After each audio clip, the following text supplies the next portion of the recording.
창세기 1장 26절부터 28절까지 같이 한 목소리로 합독하겠습니다. 시작. 하나님이 이르시되 우리의 형상을 따라 우리의 모양대로 우리가 사람을 만들고 그들로 바다의 물고기와 하늘의 새와 가축과 온 땅과 땅에 기는 모든 것을 다스리게 하자 하시고, 하나님이 자기 형상 곧 하나님의 형상대로 사람을 창조하시되 남자와 여자를 창조하시고, 하나님이 그들에게 복을 주시며 하나님이 그들에게 이르시되 생육하고 번성하여 땅에 충만하라. 땅을 정복하라. 바다의 물고기와 하늘의 새와 땅에 움직이는 모든 생물을 다스리라 하시니라. 아멘. 오늘 기독교 강요 두 번째 시간입니다. 기독교 강요 시간은 칼빈이 쓴 기독교 강요를 요약하는 시간이 아니고, 기독교에서 이야기하고 있는 진리에 대해서 우리들이 좀 쉽게 풀어서 정리하는 그런 시간입니다. 그래서 강요라고 하는 것이 가장 그 주제에 대한 핵심, 뼈대를 이루는 그런 내용들이라고 이야기했죠. 그래서 지난주에 첫 번째 시간으로 우리가 하나님이 누구신지에 대해서 살펴봤습니다. 칼빈도 기독교 강요에서 이야기를 했지만, 하나님이 누구신지를 알아야 인간이 누군지, 내가 누군지 알 수 있다. 그래서 인간을 먼저 논하기 전에 하나님을 먼저 논하는 것이 타당하다라고 이야기를 했죠. 그래서 먼저 우리가 하나님에 대해서 살펴봤고, 오늘은 인간은 과연 무엇인가, 인간에 대해서 좀 살펴보겠습니다. 왜 하나님을 알아야 인간을 안다라고 그랬냐? 오늘 본문에서 읽은 대로 하나님의 형상대로 인간을 창조하셨기 때문에 그렇습니다. 창세기 1장에 보면 하나님께서 천지와 모든 것을, 그 안에 있는 모든 것을 창조하시는 이야기들이 등장을 하는데, 그 창조의 이야기 가운데 인간의 창조에 있어서만 특별한 하나님이 계획을 세우시는 부분을 1장 26절에서 보여주고 있습니다. 그냥 인간을 있어라, 말씀으로 창조하셨다, 이렇게 간단하게 나타나는 것이 아니고, 1장 26절에 보면 하나님이 계획을 세우시는 게 나오죠.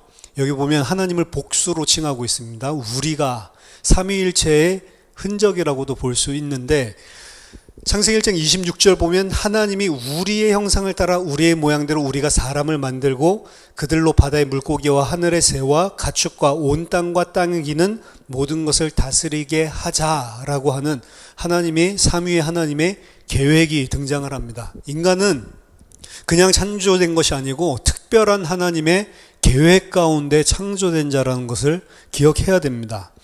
그럼 하나님이 우리의 모양, 우리의 형상을 따라 사람을 만들자. 형상, 모양이라고 하는 단어는 다뭇, 셀렘이라고 하는 단어인데, 이 단어를 다르게 보는 사람도 있고 같은 의미로 보는 사람들도 있습니다.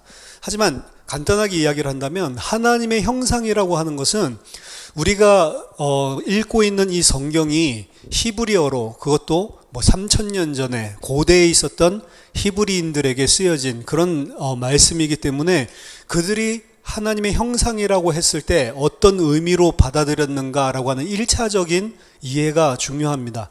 하나님이 하나님의 형상대로 만들었다라고 했을 때, 창세기를 모세가 썼다, 또 누가 썼다라고 이야기를 하지만, 분명한 것은 고대의 이스라엘인들이 이해하던 언어와 문화와 모든 사고 체계 내에서 쓰여진 거란 말이에요. 그러면 그때 당시의 사람들은 모양이라든지 여기서 말하는 형상대로 만들었다라고 하는 것을 뭐라고 이해했냐라는 관점에서 우리가 이해를 해야 되는 거죠. 고대 근동지방에서는 형상을 이야기하면 어떤 페르시아 제국이나 바벨론 제국을 생각하시면 됩니다. 이런 커다란 제국들은 정복 전쟁을 벌였는데, 정복 전쟁을 벌이고 한 나라를 속국으로 취하게 됐을 때 모든 곳에 다 황제가 갈 수가 없기 때문에 황제의 형상을 깎아서 그 복종시킨 나라의 황제 대리로 해서 갖다 놨어요. 물론 그 동상은 황제도 아니고 아무것도 아닌 겁니다. 아무것도 아닌, 아무 힘도 없는 돌로 깎아놓은, 혹은 철로 부어서 만든 그런 황제의 모습을 하고 있는 형상이지만, 그 황제의 이 흉상에 가면 모두 다 그 앞에 절을 해야 되는 거예요. 황제는 아니지만 황제와 똑같은 그 황제의 형상을 가진 그 흉상이 왔을 때 모두 다 그 아래 절하고 그 아래 무릎 꿇어야 되는 겁니다. 만약 그렇지 않으면 황제에 대한 어떤 모욕이라든지 황제를 대적하는 것으로 판단을 하기 때문에 진멸당할 수도 있단 말이에요. 그래서 황제가 자신을 상징하는 자신과 똑같은 어떤 대리 통치자로 한 지역에 보내는 그런 형상에 대한 부분들을 생각하시면 오늘 본문이랑 정확하게 들어맞고 있습니다. 하나님께서 모든 것을 창조하시고 모든 것을 주관하시는 이 세계에 있는 모든 만물과 모든 것을 다 하나님이 창조하신 하나님만이 창조주인데 아무것도 아닌 인간을 하나님의 형상대로 만들었다라고 하는 것은 하나님의 대리 통치자로 세웠다라는 이야기입니다. 그래서 오늘 이 본문에도 보면 하나님의 형상대로 남자와 여자를 창조하시고 나서 28절에 하나님이 그들에게 이르시되 생육하고 번성하여 땅에 충만하라. 땅을 정복하라. 바다의 물고기와 하늘의 새와 땅에 움직이는 모든 생물을 다스려라 라고 하는 하나님이 왕이시지만 인간에게 왕적인 모든 권세를 대임해서 주는 그런 장면이 등장을 하고 있습니다. 이것을 잘 보여주고 있는 시편이 시편 8편 3절에서 8절에 등장을 하는데 창조시라고 하는 겁니다. 크리에이션 삶, 창조에 대해서 노래하고 있는 것인데 시편 8편 3절에서 8절은 창세기 1장에서 이야기하는 것과 동일한 인간을 어떻게 창조하셨는지 그 내용을 가지고 하나님을 찬양하는 내용입니다.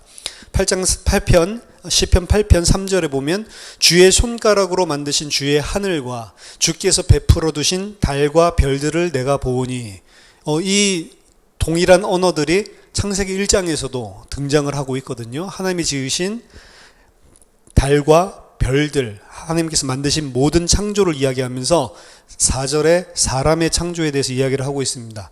사람이 무엇이기에 주께서 그를 생각하시며 인자가 무엇이기에 주께서 그를 돌보시나이까. 사람에 대한 특별한 하나님의 관심과 계획이 있다는 거죠.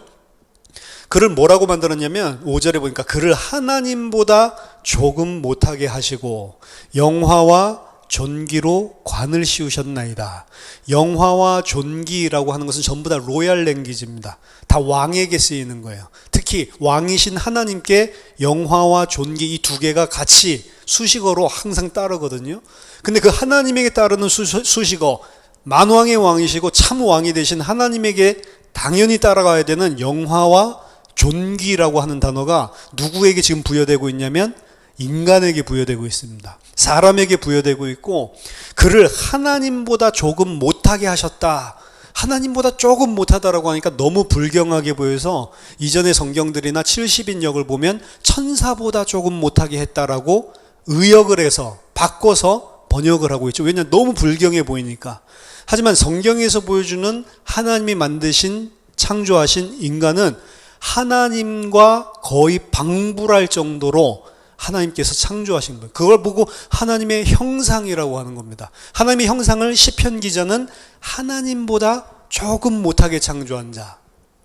그리고 하나님이 당연히 가져야 되는 영화와 존귀를 부여받고 관을 씌웠다라고 그러죠. 이것도 마찬가지로 왕권에 대한 겁니다. 하나님이 왕이신데 인간에게 왕권을 부어주신 것. 이것이 바로 하나님의 형상대로 창조했다라고 이야기하는 겁니다. 그래서 그 왕에게 6절부터 8절까지 보면 주의 손으로 만드신 것을 다스리게 하시고 만물을 그의 발 아래 두셨으니 곧 모든 소와 양과 들짐승이며 공중의 새와 바다의 물고기와 바닷길에 다니는 것이니이다. 여기서도 마찬가지로 창세기 1장에서 창조하신 그런 내용들이 등장을 하고 있습니다. 따라서 인간은 하나님은 아니지만 인간은 분명히 피조물입니다. 그렇지만 하나님과 거의 방불할 정도, 하나님보다 조금 못하는 자로 세우시고 하나님이 지으신 모든 만물과 그 안에 있는 것들을 통치하는 대리 통치권자, 바이스제런이라고 하는데 모든 것을 하나님과 똑같이 통치하는 그런 대리자로 하나님께서 세우신 것들을 하나님의 형상이라고 합니다. 두 번째 하나님의 형상이라고 하는 것은 창세기 5장 3절을 참조하셔야 되는데 창세기 5장 3절에 보면 아담의 족보가 등장을 합니다. 5장 3절에 아담은 130세에 자기의 모양 곧 자기의 형상과 같은 아들을 낳아 이름을 셋이라 하였고, 여기도 보면 하나님의 형상, 하나님의 모양이라고 하는 창세기 1장 26절의 언어를 그대로 썼습니다. 그대로 다뭇과 셀렘을 그대로 써서 이 아담이 자기의 모양 그리고 자기의 형상과 똑같은 아들을 낳았다라고 이야기를 하죠. 따라서 하나님의 형상이라고 하는 것, 그 형상이라는 단어는 아들의 개념이 들어가 있는 거예요. 따라서 인간을 하나님보다 조금 못하고 대리 통치권자 이런 하수인으로 종으로 세운 것 그 정도가 아니고 하나님의 아들로서 그러니까 왕의 모든 것을 다 상속받고 모든 기업을 다 받을 아들로서 인간을 창조했다라는 것을 알 수 있습니다. 그래서 하나님의 형상이라는 것은 왕적인 개념과 그리고 아들의 개념 이 두 가지가 같이 들어가 있는 것이고 창세기 9장 6절에 보면 타락한 이후에 노아의 홍수 이후에 노아에게 새로운 언약을 주시고 다시 하나님께서 기회를 주시는 장면이 등장을 하는데 거기 보면 9장 6절에 다른 사람의 피를 흘리면 그 사람의 피도 흘릴 것이니 이는 하나님이 자기 형상대로 사람을 지으셨음이라 라고 이야기를 하고 있습니다.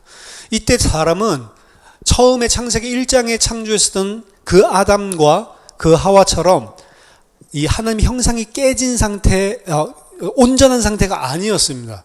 노아랑 지금 언약을 맺을 때 인간의 상태는 다 하나님의 형상이 다 망가지고 깨져 있는 상태죠.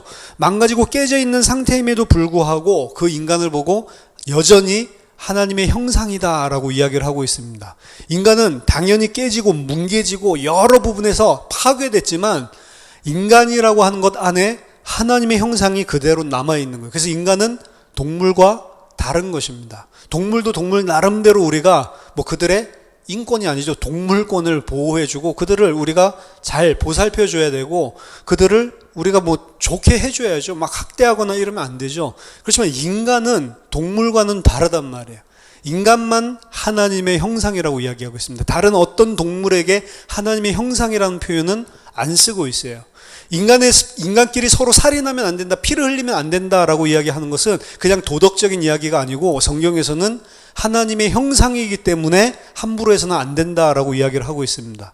인간은 하나님의 형상으로서 존엄성을 다 가지고 있다라고 이야기를 하고 있는 거예요. 따라서 하나님의 형상대로 창조된 인간이라고 한다면 하나님을 닮았기 때문에 하나님이 가지고 있는 지, 정, 의 이런 인격들도 가지고 있지만 그런 인격처로서의 인간을 하나님께서 어떻게 창조하시고 어떻게 만드셨냐면 하나님을 대리해서 만물을 통치할 왕으로 그리고 하나님의 모든 것을 상속받을 기업을 받을 하나님의 아들로 그리고 존귀하게 인간의 존엄성을 가지고 하나님께서 창조를 하셨다라고 하는 게 하나님의 형상대로 창조된 인간입니다. 하지만 창세기 1장에서 보여주는 인간은 왕적인 이런 엄청난 권세를 가진 그리고 만물을 통치하는 이런 대단한 존재로 이야기를 하고 있지만 창세기 1장의 인간론 가지고는 부족하단 말이에요. 창세기 2장의 인간론이 반드시 따라 붙어야 됩니다. 이 두 가지가 항상 붙어야 돼요. 시편 1편, 2편에서도 똑같은 걸 보여주고 있거든요. 시편 1편과 2편에서는 시편 2편에서는 하나님이 자기의 아들을 왕으로 삼아서 만국을 철장으로 통치할 그런 만왕의 왕으로 세우신 부어서 만든 하나님의 아들을 설명하고 있다면 그 하나님의 아들은 시편 1편에서 하나님의 율법을 주야로 묵상하는 자가 이렇게 표현을 하고 있습니다. 즉 두 개가 항상 같이 돌아가는 겁니다. 성경이 보여주는 인간론은 하나님이 하나님의 형상으로 왕권과 모든 것을 다 주고 만물을 통치하게 만든 대단한 존재지만 하나님과 인간과의 관계에 있어서는 반드시 하나님께 순종해야 되는 아들이다라고 하는 것을 보여주는 게 창세기 2장입니다. 그래서 그것을 극명하게 보여주는 게 바로 창세기 2장 16절 17절에 나와 있는 하나님의 명령입니다. 여호와 하나님이 그 사람에게 명하여 이르시되 명령하신 거죠. 동산 각종 나무의 열매는 네가 임으로 먹되 선악을 알게 하는 나무의 열매는 먹지 말라. 네가 먹는 날에는 반드시 죽으리라 하니라. 하나님이 인간에게 모든 통치권을 다 주는 왕으로 자기와 방불할 정도의 복을 주셨지만 하나님에 대해서는 너는 내 명령을 순종해야 되는 종의 위치, 순종하는 아들의 위치에 반드시 있어야 함을 가르쳐주고 있습니다. 이것이 성경에서 가장 중요한 전체 성경의 주제를 관통하고 있는 창조주와 피조물의 구분이라고 하는 점입니다. 인간은 하나님과 방불할 권세를, 왕적인 모든 것을 다 가졌지만 만물에 대해서는 왕으로 서지만 하나님께 대해서는 순종하는 종으로 서야 된다는 거예요. 만물을 통치하는 하나님의 아들이지만 하나님께, 아버지께는 순종하는 아들이 되어야 된다. 왜? 이유는 한 가지밖에 없습니다. 하나님만이 창조주고 인간이 가지고 있는 이 모든 것은 하나님이 은혜로 주신 것이지 인간 스스로 획득한 게 아니란 말이에요. 반드시 그분이 나에게 은혜로, 사랑으로 이 엄청난 것들을 주셨구나라는 것을 인지하라고 하는 게 그게 창세기 2장에서 하나님께서 명령을 주신 이유입니다. 창세기 2장 7절에 보면 어떻게 하나님께서 인간을 창조했는지를 정확하게 자세하게 표현을 하고 있는데, 창세기 2장 7절에 여호와 하나님이 땅의 흙으로 사람을 지으시고 생기를 그 코에 불어 넣으시니 사람이 생명이 되니라 라고 이야기를 합니다. 사람을 만드시는데 땅의 흙으로 사람을 지으셨다라고 하죠. 우스갯소리로 남자랑 여자랑 싸우면 여자가 이긴다. 왜? 남자의 재질은 흙이고 여자의 재질은 뼈로 만들어서 그렇다라고 이야기를 하는데, 사람은 성경에서 흙으로 만들었다라고 합니다. 그럼 이걸 실제로 사람이 죽으면 흙으로 분해가 되고 이렇게 되니까 흙으로 만들었나 보다, 재질을 그렇게 생각할 수 있지만, 성경에서 말하는 것은 인간 재질을 흙으로 하나님이 찰흙같이 뭘 취해가지고 만들었다라고 하는 그 재질을 말하는 게 아니에요. 흙이라고 번역되어 있는 아파르라고 하는 히브리어 원어는 성경에서 세 가지로 해석이 되고 있습니다. 여기 우리는 흙이라고 되어 있지만 진토라고 많이 번역이 되어 있고요. 아파르는. 그리고 먼지로 많이 되어 있고 티끌이라고 해석이 되어 있어요. 오늘 우리 본문에서는 흙이라고 이야기를 하고 있죠. 하지만 동일한 단어입니다. 아파르입니다. 시편 22편 15절에 보면 내 힘이 말라 질그릇 조각 같고 내 혀가 입천장에 붙었나이다. 주께서 또 나를 죽음의 진토 속에 두셨나이다 라고 이야기를 하고 있죠. 이 진토를, 아파르를 뭐라고 이야기를 하고 있냐면 죽음의 진토라고 표현을 하고 있습니다. 따라서 아파르로 만들었다, 진토로 만들었다라고 하는 것은 죽음, 아무것도 아닌 존재라는 것을 보여주는 거예요. 죽음과 동일한 맥락에 있는 것이 바로 진토라고 하는 단어입니다. 그래서 인간은 스스로 생명을 가진 게 아니에요. 여기서 하나님께서 그 코에 생기를 불어넣으시 생명이 됐다라고 이야기를 하는데, 하나님께서 생명 주고 하나님께서 기식할 수 있도록 호흡을 주셔야 인간이 살아서 움직일 수 있는 존재가 되는 거지, 인간 스스로는, 인간은 아무것도 아닌 진토, 죽음의 상태에 있는 것이다 라는 것을 알 수가 있습니다. 시편 30편 9절에 보면 내가 무덤에 내려갈 때 나의 피가 무슨 유익이 있으리요, 진토가 어떻게 주를 찬송하며 주의 진리를 선포하리이까. 자기가 죽어서 음부에 내려가는 것을 진토로 돌아가는 것으로 이야기하고, 그 죽음에 이르렀을 때의 상태, 그 진토는 주를 찬송할 수도 없고 주의 진리를 선포할 수도 없는 없음의 상태, 무의 상태라는 것을 보여주고 있죠. 따라서 진토로 만들었다라고 하는 것은 없음과 무, 스스로는 그 아무것도 할 수 없는 절대적인 무능의 상태를 가리키는 거예요. 인간은 하나님과 방불할 정도의 권세와 영광을 받았지만 인간은 아무것도 아닌 존재라는 것을 아파르로 만들었다라고 표현을 하고 있는 겁니다. 시편 103편 14절에 보면 이는 우리의 체질을 아시며 우리가 단지 먼지뿐임을 기억하심이로다. 우리를 보고 먼지가 아파르거든요. 그래서 아파르라고 하는 것은 먼지, 티끌, 아무짝에 쓸모없는 존재, 아무런 유익이 되지 않고 그 어떤 가치도 없는 그런 존재란 말이에요. 그런 가치도 없었던 진토와 같은, 티끌과 같은, 먼지와 같은 우리를 하나님과 방불할 정도의 대리 통치권자, 왕으로 하나님께서 은혜 주시고 사랑 주셔서 우리를 아들로 삼아 주신 거란 말이에요.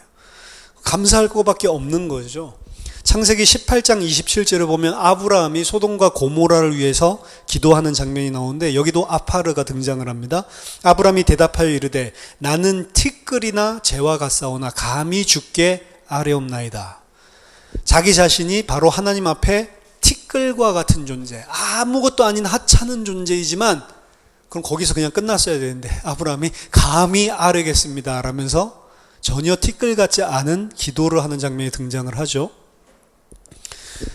그래서 아파르라고 하는 것은 죽음의 상태, 아무것도 없는 없음의 상태, 하찮은 존재, 아무런 가치가 없는 그런 존재, 그런 것으로 하나님께서 인간을 만드셨다라고 이야기를 하고 있습니다. 그런 존재란 말이에요. 따라서 성경에 보면 하나님께서 아무것도 아닌 이런 존재를 들으셔서 왕으로 삼으시는 것을 똑같은 진토와 티끌과 좀 전에 사용했던 아파르라는 단어를 사용해서 여러 곳에서 표현을 하고 있습니다. 사무엘상 2장 8절, 2장 6절부터 8절 읽어드리면 여호와는 죽이기도 하시고 살리기도 하시며 스올에 내리기도 하시고 거기서 올리기도 하시는도다. 여호와는 가난하게도 하시고 부하게도 하시며 낮추기도 하시고 높이기도 하시는도다. 하나님이 다 하신다는 거죠.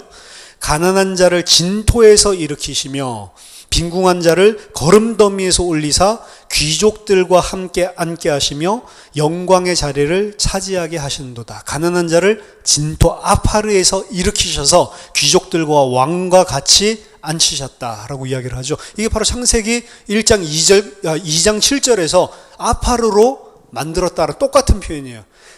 인간적으로 보면 가난하고 아무것도 없는 배경의 무식군을 왕과 귀족의 자리에 앉힌 것과 그게 아파르에서 왕의 자리에 앉혔다라는 거거든요. 창세기 2장 7절은 이 이야기를 하고 있는 겁니다. 인간을 흙의 재질로 만들었다라는 게 아니고 아무것도 아닌 너를 하나님께서 높이셔서 왕의 자리에 앉히셨다라는 걸 이야기하고 있는 겁니다. 시편 113편 7절 8절에도 보면 가난한 자를 먼지 더미에서 일으키시며, 이거 아파르입니다. 가난한 자를 먼지 더미에서 일으키시며 궁핍한 자를 거름 더미에서 들어세워 지도자들 곧 그의 백성의 지도자들과 함께 세우시며, 같은 내용이죠. 열왕기상 16장 2절 3절에도 보면 내가 너를 티끌에서 들어 내 백성 이스라엘 위에 주권자가 되게 하였거늘 네가 여로보암의 길로 행하며 내 백성 이스라엘에게 범죄하게 하여 그들의 죄로 나를 노엽게 하였은즉 내가 너 바하사와 내 집을 쓸어버려 내 집이 느밧의 아들 여로보암의 집같이 되게 하겠다라고 이야기를 합니다.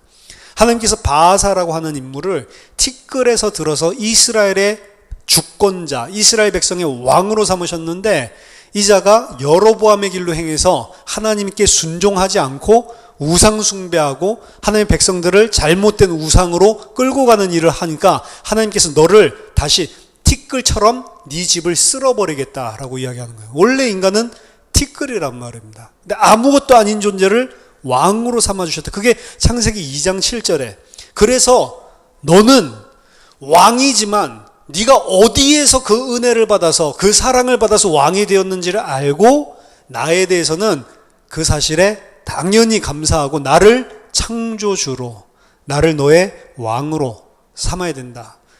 그게 바로 명령을 주신 것이고 거기에 순종하라고 하는 것입니다. 정말로 티끌이고 진토고 먼지인 이런 존재가 아무 가치도 없고 그것을 받을 자격도 없는 존재가 하나님께서 이런 엄청난 은혜와 복을 주셨으면 당연히 하나님께 감사하고 그리고 당연히 그 하나님께 순종해야 되는 겁니다. 그렇죠? 그게 피조물인 인간이 당연히 하나님께 해야 되는 반응인 거예요. 내가 그렇게 해야지 노력해야 되는 게 아니고 진짜로 그걸 안다면 당연하게 그렇게 반응을 해야 되는 겁니다. 그렇죠? 부모님의 사랑을 잘 모르는 패역한 자식들이 있죠. 실제로 부모님이 어떻게 하는지를 나중에 자신도 결혼해서 자식 키우다 보면 느낄 때가 있습니다. 아, 내가 그랬었구나. 고집 부리고 이렇게 하면서 실제로 내가 꼭 마치 부모님의 그 어떤 도움도 없이 스스로 존재하고 있는 그런 존재인 것처럼 부모 도움을 없이 내가 스스로 나는 내 인생 살고 내가 부모님이 나한테 뭐 해준 게 있어? 라고 생각을 할 때가 있단 말이에요. 청소년 때나 막 반항심 많을 때. 그렇죠? 그래서 내 인생에 간섭하지 말라라고 막 엄마한테 소리 지르고 막 이러죠. 방에 들어가서. 내 인생 내 건데. 그러면 이제 엄마는 아이고 막 막 속 타서 막 우시고 막 그러죠. 뭐 어머니가 그렇게 생각한 게 옳다 그 말을 하는 게 아니고, 근데 자식이 커서 나중에 결혼하고 자녀를 낳아서 키울 때 그게 이제 오버랩 되는 경우가 있단 말이에요. 묘하게 그때 내가 진짜 철없는 말을 했구나. 그때 깨닫죠. 내가 그때 어머니 가슴에다가 대못을 박았구나 라고 하면서 후회하는, 그게 이제 뭐죠? 아는 거죠. 뭐 안다고 잘 바뀌진 않지만 알면 아는 만큼 예를 들어서 부모님께 행동하게 돼 있죠. 진짜로 내가 어떤 존재인데 하나님이 나를 어떻게 하나님께서 은혜를 주셨는지를 알면 당연히 나와야 되는 반응이, 하나님이 하지 말라 해라 라고 하면 순종해야 되는 거예요. 그건 뭐 당연한 거지, 이 순종을 하니까 진짜 착한 사람이, 그게 아니고 당연히 인간으로서는 해야 되는 것입니다. 그게 창조주 하나님에 대한 피조물 인간의 당연한 반응이란 말이에요. 순종이라는 것은 무엇이냐? 순종의 가장, 우리들이 이제 계속해서 살펴보면서 계속 이 부분에 대해서 이야기를 할 건데, 순종이라고 하는 것의 의미는 결국에는 하나님이 창조주고 나는 아무것도 말할 수 없는 진토, 티끌, 먼지와 같은 존재이기 때문에 하나님이 창조주고 주권자고 모든 것을 다 주관하시는 분이라면 거기에 토를 달지 않는 게 순종입니다. 당연한 것으로 받아들이는 거예요. 가인과 아벨을 보세요. 가인이 제사를 못 드렸다라는 것이 하나도 없습니다.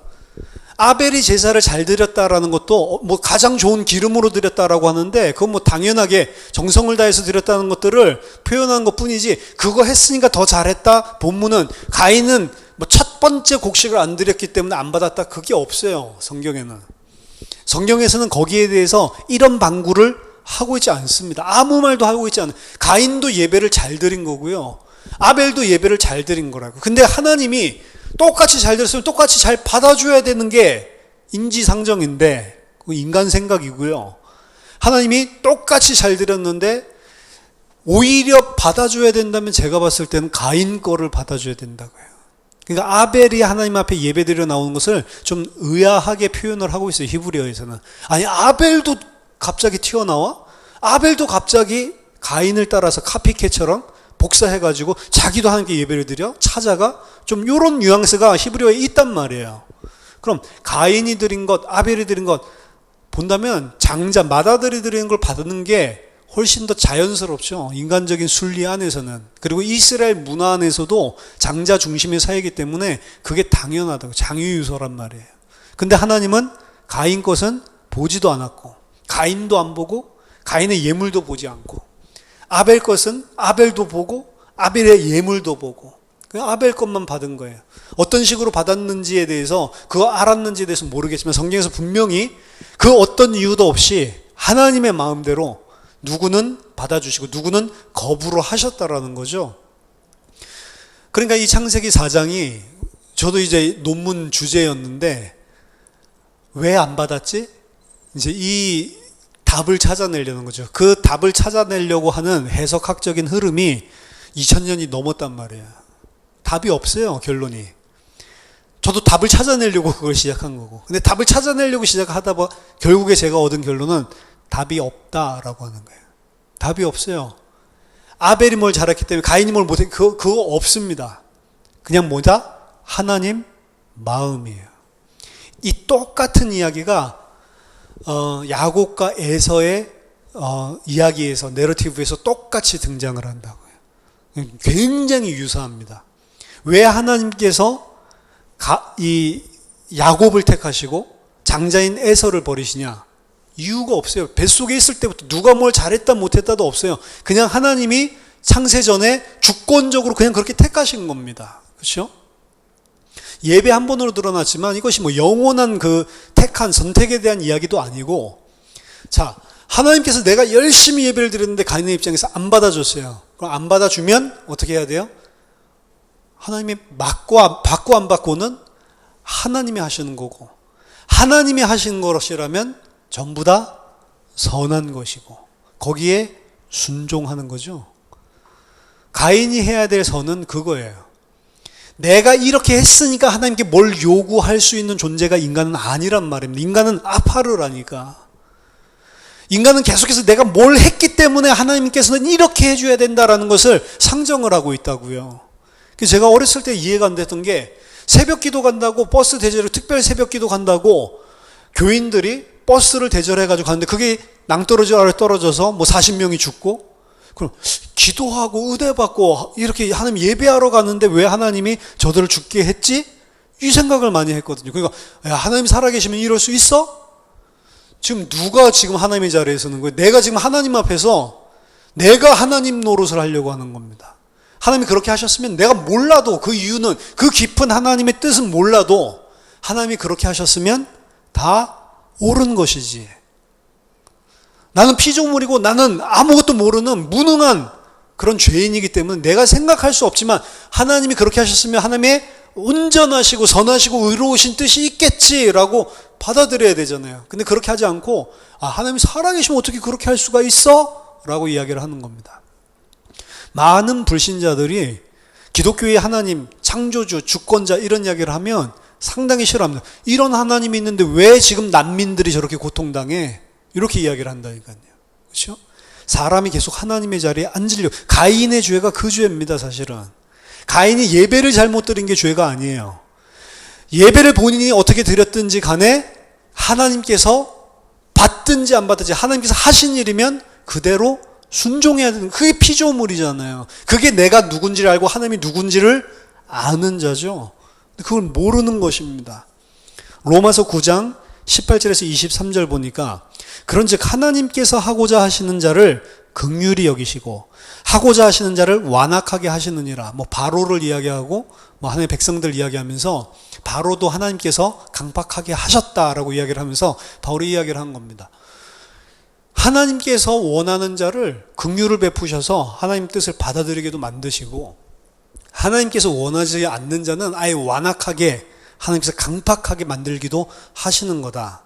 혹 네가 내게 말하기를 그러면 하나님이 어찌해서 허물하시느냐? 어떻게 그럼 하나님이 그렇게 완악하게 한 것이라면 어떻게 해서 하나님이 우리를 허물할 수 있냐? 그 뜻을 누가 대적할 수 있냐? 그냥 하나님이 그렇게 하시니까 된 건데 어떻게 왜 하나님은 자기가 그렇게 해놓고 자기가 심판을 하냐? 이렇게 이야기를 하는 거죠. 그러니까 바울이 이 사람아 네가 누구이기에 감히 하나님께 반문하냐? 지음을 받은 물건이 지은 자에게 어찌 나를 이같이 만들었느냐 말할 수 있냐? 라고 이야기를 합니다.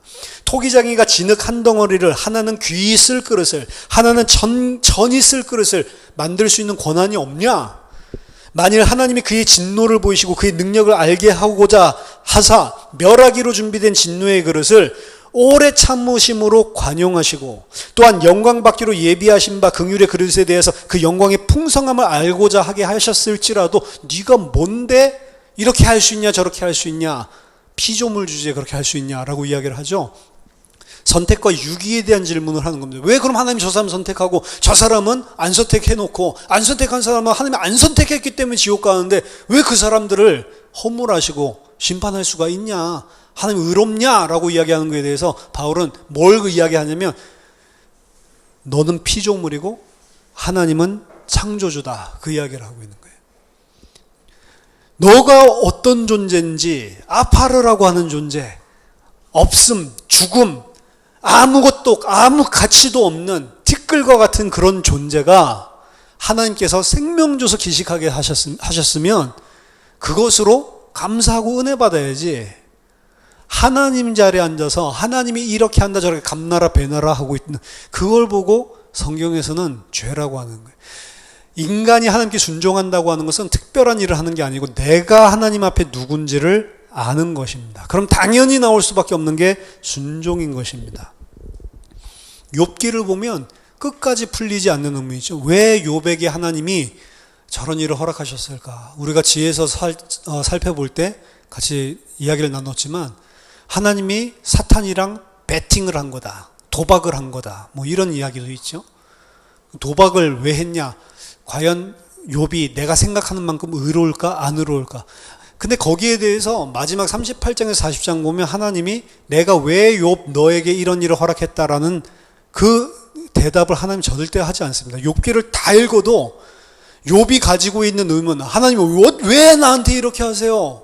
내가 뭘 잘못했다라고 거기에 대해서 하나님은 일구 말씀을 안 하십니다.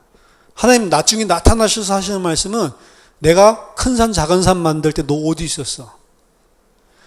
내가 각종 동물들, 새들, 다조, 말들 이런 것들 다 만들고 그거 다 먹여 살릴 때 너는 뭐 하고 있었냐?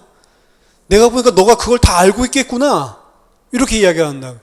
뭘 이야기하는 거죠? 욥기에서 이야기하는 거는 나는 창조주고 너는 피조물이야. 네 생각에서 이해 안 된다고 해서 나에 대해서 네가 판단하고 이야기할 존재가 너 아니라는 것을 알라는, 그걸 보고 지혜라고 하는 겁니다. 지혜가 생명이라고 성경에서 이야기를 하거든요. 진짜 지혜는 뭐냐? 하나님은 창조주고 나는 피조물이라서 그가 행하시는 일에 대해서 내가 할 말이 없는 것. 그러니까 넌 대장부처럼 내게 말하라 라고 이야기를 하죠. 자기가 의롭다고 해서 하나님을 의롭지 않다라고 말하는 넌 도대체 누구냐라고 이야기하는 거죠. 너가 이해되지 않는다고 해서 나에 대해서 너가 불의하다고 이야기할 수 있냐? 하나님의 반문을 하시죠. 그러면서 나는 창조주야.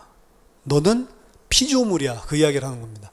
하나님은 무엇이든지 다 하나님 마음대로 하실 수 있는 분이에요. 그리고 거기에 대해서 우리는 이런 방구할 수 없는 피조물이고 아파르란 말이에요.